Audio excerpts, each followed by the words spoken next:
What's up, everybody? My name is Big Cam and welcome back to another movie review. And today we are talking about 2026's, I believe this is the first 2026 film of the year that I've watched. And this is now streaming on Netflix, and this is called The Rip, starring Matt Damon and Ben Affleck. Woo! I can't believe this. Oh man, my Boston boys are together again on screen. I honestly can't think of, I guess I can.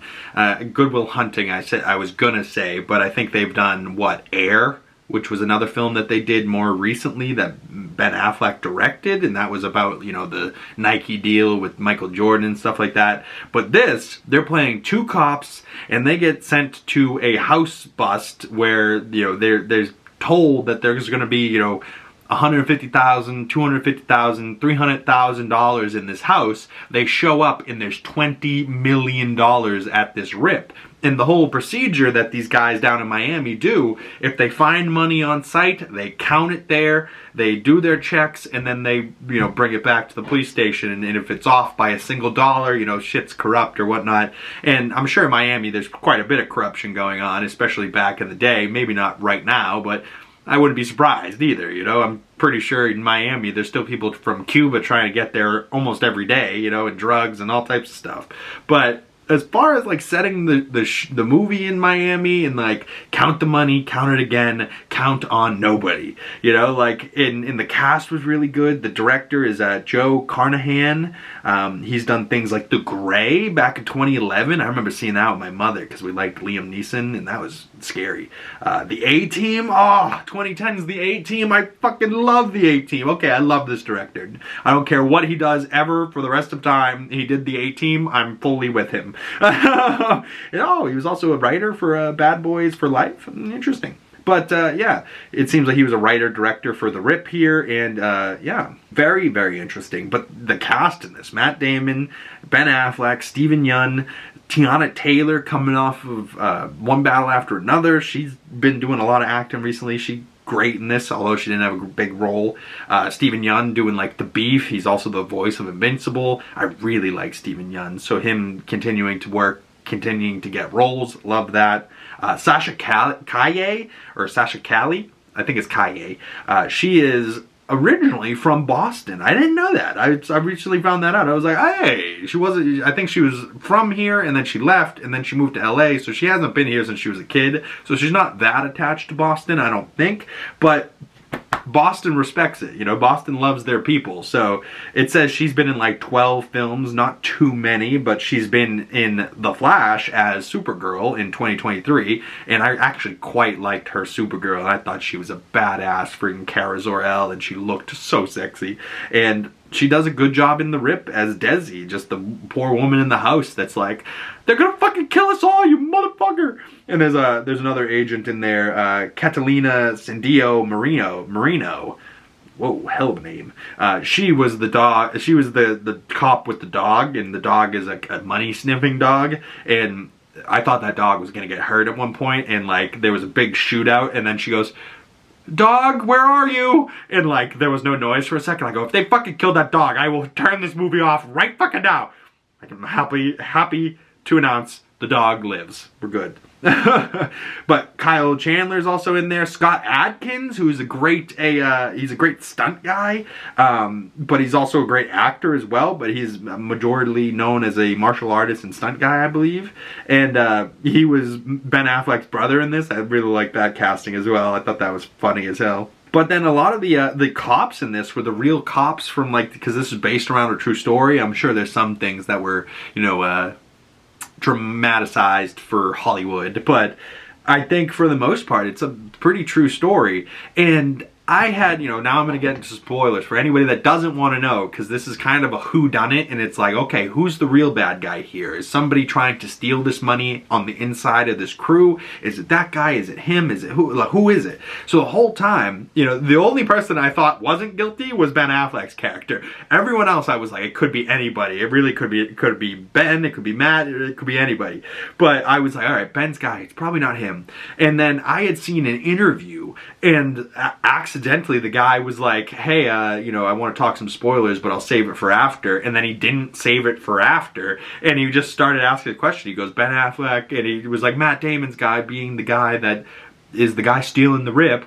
And I was like, what? You know, like, so I saw that clip and was like, oh shit, that got spoiled for me. So the whole time I was watching this film, watching it as if Matt Damon was the bad guy stealing shit. So when it came to the end of the movie where he reveals who the bad guy, you know, and who the bad cops are that killed the chief of police and was gonna steal this $20 million, when it comes to reveal, I was thoroughly surprised because it's not Matt Damon's character, and I was sitting there like, oh shit, whoever said that in that interview was completely fucking wrong. So yeah, great, you know. So then it turns out that the real bad guys are Kyle Chandler's character and Steven Yeun, and they were working together, but Mike Rowe was kind of, you know, more working for Kyle Chandler. Kyle Chandler was the real bad guy, and he was working for DEA, and he was the one that really killed the chief of police and like finished her, shot her twice, 3 times on the ground for no reason, you know, like she was already shot. She could have just bled out.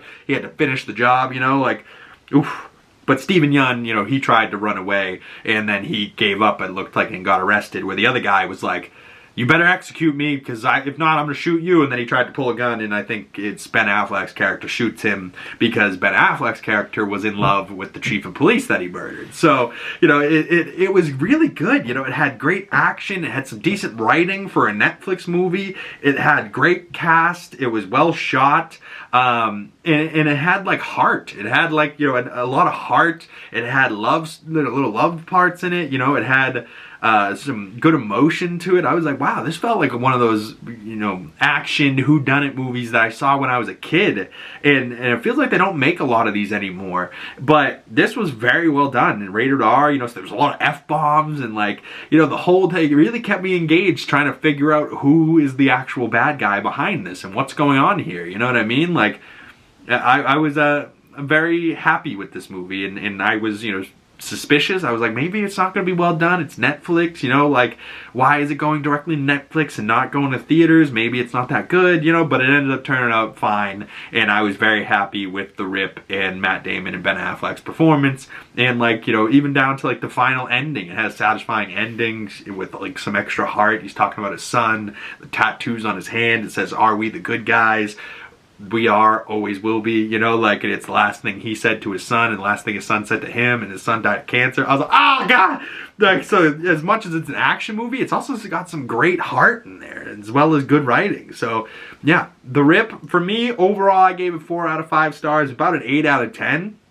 I genuinely enjoyed myself, and The Rip was now streaming on Netflix, came out last week, and they announced that, like, you know, for 1,200 crew members, they signed a deal with Netflix that if The Rip did well and, like, you know, overperformed the way it should, that the people in the crew that worked on this movie will get bonuses. And I don't know if that's a common practice for streaming, but hopefully it will be now. And thanks to Ben and Matt, you know, The Rip is #1 on Netflix, so hopefully all of those people that worked on this film are getting some nice bonuses. And I know me personally, I've put on The Rip 3 times, and I've watched it once.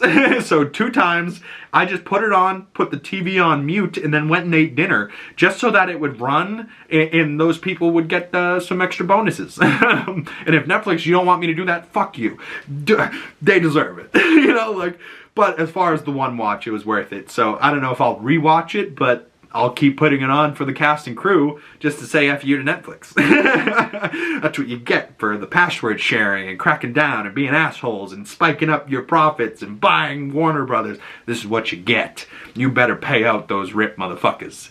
And you better fucking believe that I'm going to be streaming it a lot. So I hope everybody does it. I hope it has the same streaming numbers that friggin' K-pop Demon Hunters has, and I hope everybody gets fat bonuses.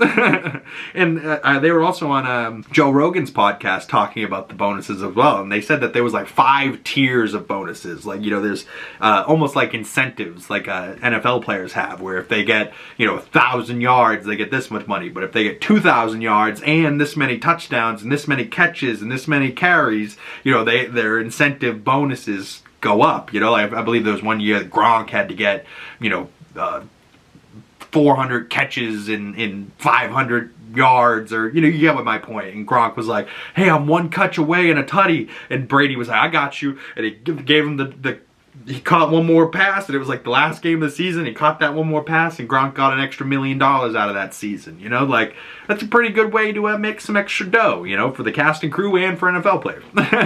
But yeah, streamers, put some incentives on your movies. If it doesn't do well, you don't have to owe them shit. But if it does real well, you got to pay them out, which I enjoy that. So comment below your thoughts on The Rip and any other movies you saw recently, maybe on Netflix, maybe on something else. I'd love your movie recommendations. Drop those down below. Or you can send them to me on my other social medias. Links for those down in the description below if you want to follow me elsewhere. But once again, if you guys have made it this far into the video, the best way to support the channel is liking this video, commenting down in the comment section below, subscribing if you haven't already, and hit that bell so you don't miss future movie reviews and you get the notifications when those come out. Once again, my name's Big Cam, and I will see you beautiful people in the next one. Peace!